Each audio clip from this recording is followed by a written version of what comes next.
नमस्कार, बहुत बहुत स्वागत है आप सभी का प्यारा भारत पर। 3 जून को कानपुर में जो दंगे हुए उसको लेके अब कई सारी चीज़ें बाहर आ रही हैं, कई सारे तथ्य सामने आ रहे हैं। पहला ये कि जो दंगे हुए हैं कानपुर में पूरी तरह से सुनियोजित थे, क्योंकि जिस तरह से ठेलों पर पत्थर रख के पत्थरबाजी की गई, पत्थर जिस तरह से इकट्ठा थे, दंगाइयों को पत्थर लेने के लिए कहीं जाना नहीं पड़ रहा था, वो ठेले पे पत्थर लेके रखे हुए थे और वहाँ से पत्थरबाजी हो रही थी। छतों पर पत्थर इकट्ठा कर रखे थे, मस्जिदों पर पत्थर इकट्ठा कर रखे थे। और ये दंगे पूरी तरह से सुनियोजित थे, क्योंकि जगह जगह पोस्टर लगे हुए थे कि बीजेपी की प्रवक्ता नुपुर शर्मा ने मोहम्मद पैगंबर के बारे में कुछ बेअदबी की है और उसके विरोध कर रहे हैं हम लोग। और इस तरह से जो है उसके विरोध में दुकानें बंद करने की बात थी, लेकिन कुछ हिंदुओं ने इसका विरोध किया। फिर उसके बाद जो है इन्होंने पत्थरबाजी शुरू कर दी और दंगे शुरू हो गए। तो जैसा कि मैंने अपने पिछले वीडियो में बताया था कि अनुष्का शर्मा की जो फिल्म आई थी परी, उसमें जो इफरत का रोल था कि उन लोग को जहर कहीं ना कहीं निकालना ही होता है महीने में एक बार, तो ऐसे ही ये कौम है, इसको भी कहीं ना कहीं जहर निकालना होता है। कई बार जो रीज़न से जेन्युइन होते हैं और कई बार जो है ये बना लेते हैं, क्योंकि बांग्लादेश हो जाए या पाकिस्तान हो जाए, बांग्लादेश की भी एक घटना है कि जब वहाँ पे इन लोगों को कैलकाटा किलिंग्स, स्वतंत्रता के समय की बात है, जब ये सब दंगे करने होते थे तो ये लोगों ने क्या किया, एक महिला के स्तन पे लाल रंग लगा दिया, कोई मुस्लिम महिला ही थी, और ये प्रचारित किया कि हिंदुओं ने इस महिला के स्तन काट दिए। और उसका बैकअप लेके पूरे शहर में, पूरे कलकत्ता में इन्होंने दंगे किए थे। तो जगह जगह दंगे करना, मान लीजिए भारत में इनको दंगे करने का अवसर नहीं मिल रहा है तो ये क्या करते हैं, रोहिंग्या, म्यांमार में कुछ रोहिंग्याओं के साथ हो रहा है तो उस पर दंगे कर डालते हैं।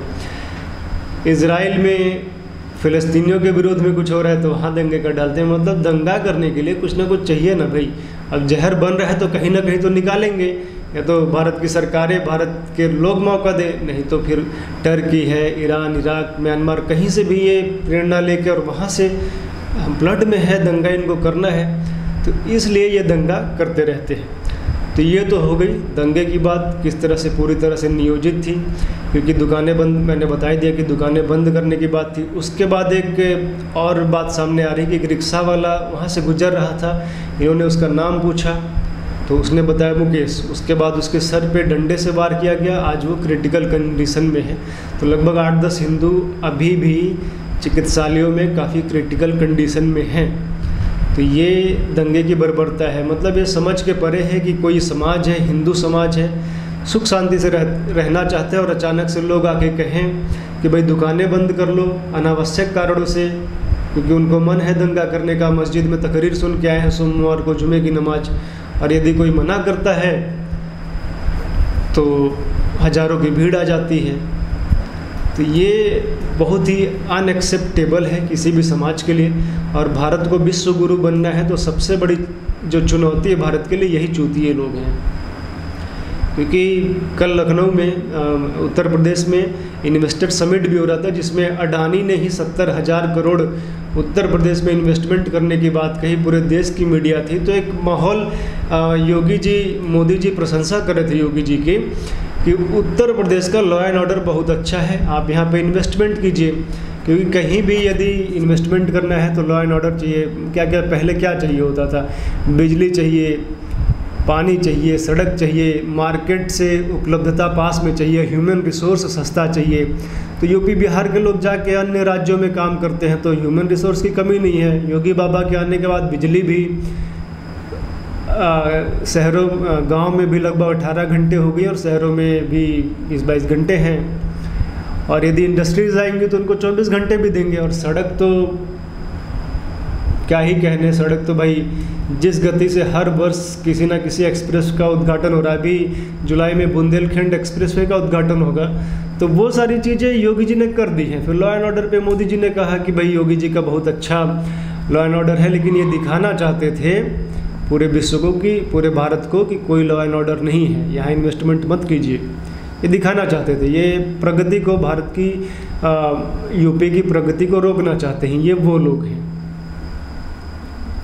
और जैसा मैंने पहले भी बताया कि इस्लाम जो है सबसे अच्छा फैक्ट्री है मेंटल गुलाम को पैदा करने के लिए, प्रोड्यूस करने के लिए बहुत बड़े स्तर पे जो है गुलामों को पैदा इसमें किया जाता है और इनसे जो मर्जी करवा लो, ये सब करने के लिए तैयार हैं। उसके बाद योगी जी एक्शन में आते हैं और योगी जी एक्शन में क्या आते हैं, 36 लोग अभी तक गिरफ्तार हो चुके हैं, 3 FIR दर्ज हो चुके हैं, जिसमें से 2 FIR पुलिस की तरफ से और 1 FIR जो जनता है उसके माध्यम से कराई गई है। तो मैं आपको सबसे पहले तो नाम गिना देता हूँ। ये जो 36 लोग गिरफ्तार हुए हैं, सबसे पहला नाम है हयात जफ़र हाशमी, जो कि मेन कल्प्रिट माना जा रहा है, जो हिंसे का साजिश करता जो है, जो सूत्रधार है।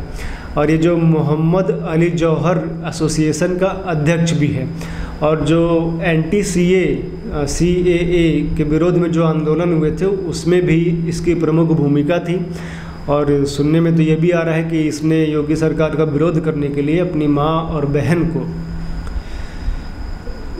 शायद मकान तोड़वा रहे थे योगी जी, तो माँ और बहन को भेजा था कि जाओ विरोध करो और आग लगा लो।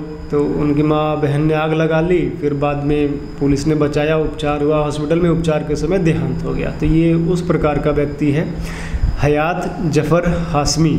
और ये जो मोहम्मद अली जौहर है, ये वही है जिसके नाम पे आजम खान रामपुर में जौहर विश्वविद्यालय बनवाए हैं। फिर योगी जी ने जो है उसको, अब भाई पीछे पड़े हैं, अब कितना बचेगा वो समय बताएगा। तो ये मोहम्मद अली जौहर, उसके बारे में वंदे मातरम नहीं कहता था, भारत माता की जय नहीं कहता था, तो उसके नाम पे जामिया मिलिया इस्लामिया में स्टडी सेंटर वगैरह है, तो उसी के अध्यक्ष था ये हयात जफ़र हाशमी। ये गिरफ्तार हुए हैं।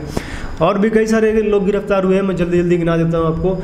एहतिसाम कबाड़ी, जीसान, आकिब, निजाम कुरैशी, आदिल, इमरान कालिया, शहरियान, यूसुफ मंसूरी जहर fans association, Aamir Javed Ansari Jauhar fans association, okay, Mudassir Mohammad Azad, ये 12 नाम मैंने गिना दिए। फिर जीसान अवेंजर, अब्दुल शकील, इरफान चड्डी, शेरा सफ़ी, अरफित आसिफ रैना का भाई, इज़राइल, हाँ इज़राइली है, अकील खिचड़ी, अदनान, परवेज उर्फ चिक्कन, पिता का नाम छोटे साहब, सदाब शोएब का भाई, इसरत अली, पिता का नाम मोहम्मद अली, मोहम्मद राशिद, अलीसान, नासिर, आशिक अली, मोहम्मद आकिब, मोहम्मद साजिद, अनस, शाहिद, बिलाल, हाजी मोहम्मद नासिर, हबीब, पिता का नाम रशीद,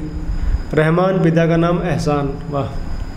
तो ये 36 लोग गिरफ्तार हुए हैं और योगी जी ने स्पष्ट निर्देश दिया है पुलिस को कि जितने भी लोग हैं सबके ऊपर NSA लगेगा, संपत्ति सबकी जब्त की जाएगी या तो फिर बुलडोजर चलेगा। और जितना भी नुकसान किया है, क्योंकि कई सारे हिंदुओं की दुकानों को इन्होंने नुकसान पहुंचाया है और कई सारे हिंदुओं को घायल भी किया है जिनका चिकित्सालय में उपचार चल रहा है, तो उसकी जो भरपाई होगी इनकी संपत्ति जब्त करके ही होगी।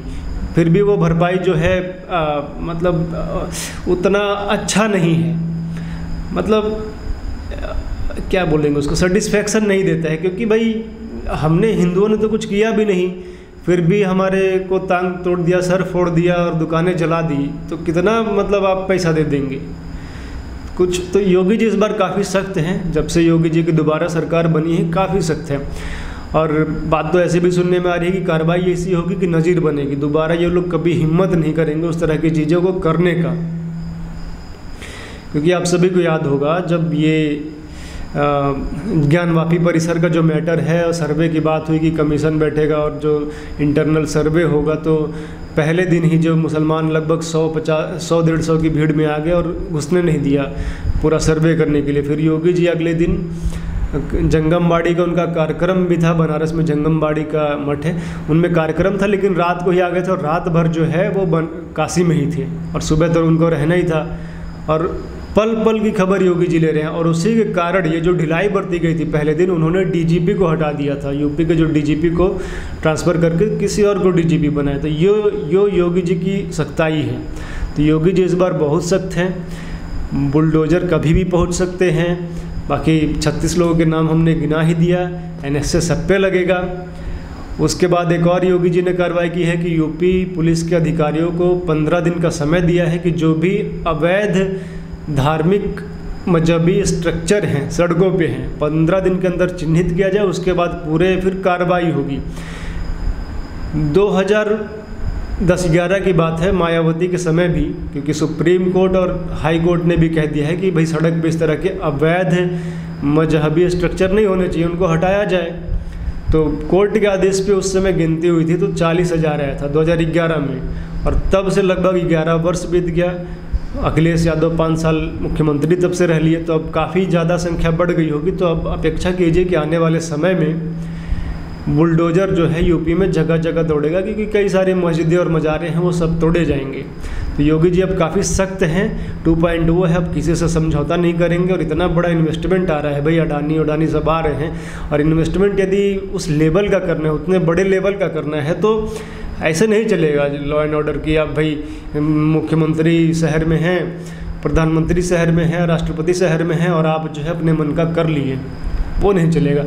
बात कर लें अखिलेश यादव की, तो अखिलेश यादव अपनी हरकतों से बाज नहीं आ रहे हैं। चेक करना पड़ेगा कहीं खतना तो नहीं करवा लिए अखिलेश यादव, क्योंकि जिस तरह से उनका बयानबाजी है कि कह रहे हैं कि लॉ एंड ऑर्डर ख़राब है, इंटेलिजेंस एजेंसीज क्या कर रही थी।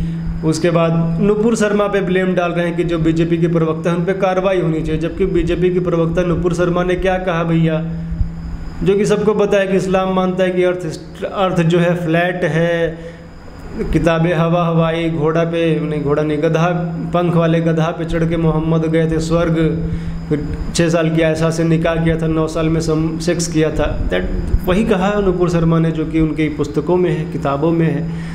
तो यदि समस्या है तो कोर्ट जाए, कोर्ट में फिर सवाल जवाब हो, तो हदीस से और कुरान से सिद्ध हो जाएगा कि भाई लिखा है तो उसमें गलत क्या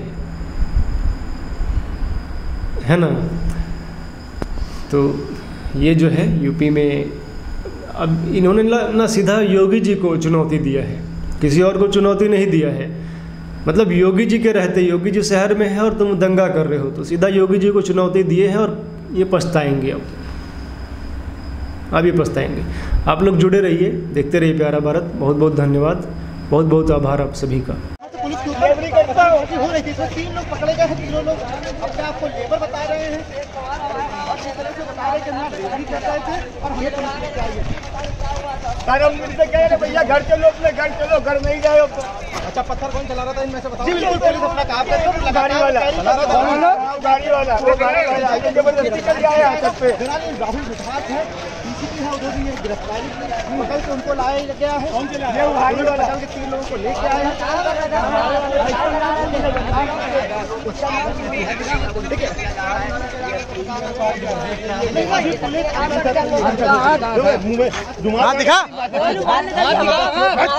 दिखा वहाँ पे सर मारा है, सर मारा है, भोसड़ी पत्थर से मरे ना, देखो जान से नहीं मार दो तुम।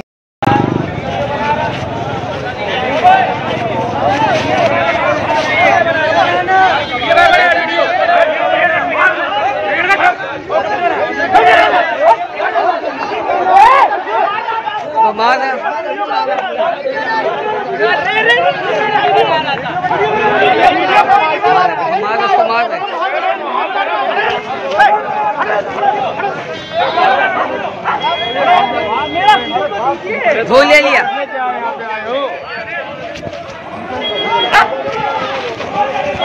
लिया, फोन ले लिया।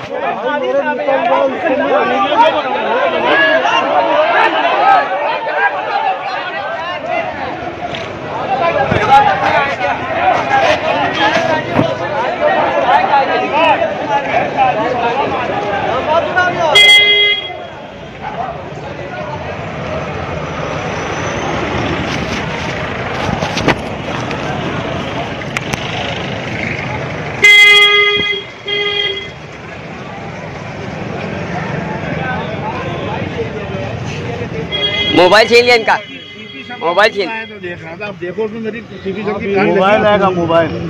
मोबाइल छीन लिया, मोबाइल ले लिया और बदतमीजी कर रहे हैं। मोबाइल ले लो, लोग जिम्मेदार किस्म के आदमी सुबह से लगे हुए हैं मसले को सॉल्व करने के लिए, मुस्लिम धर्मगुरु हैं और आप बदतमीजी कर रहे हैं। मैं अभी आया पलट के, मैं उन्हीं देख रहा था कहाँ पर है।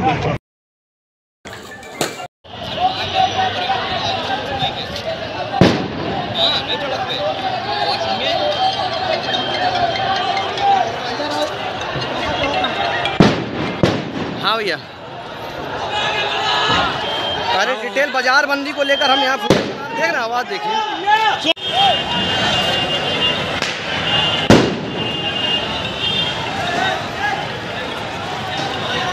हाँ हाँ हाँ, अरे यतीम खाने आओ जल्दी, यतीम खाने परेड चौराहे पे आओ, देखो यार बम चल रहे।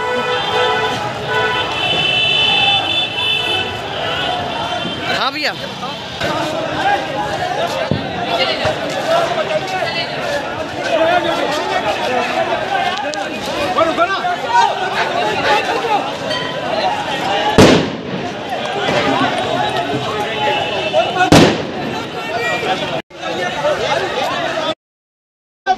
ले जाओ ना, बहुत पकाओगे। सुनो, एक आदमी पकड़ के जाओ, पकड़ के इनको लाइट दे दिया।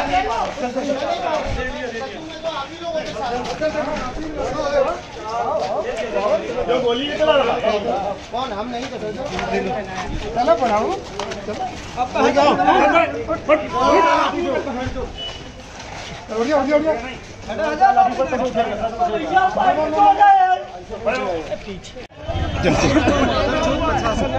दोनों इधर आ जाए, इधर आ जाए, इधर ले आओ। हटो भाई, हटो। रहमान, यही है।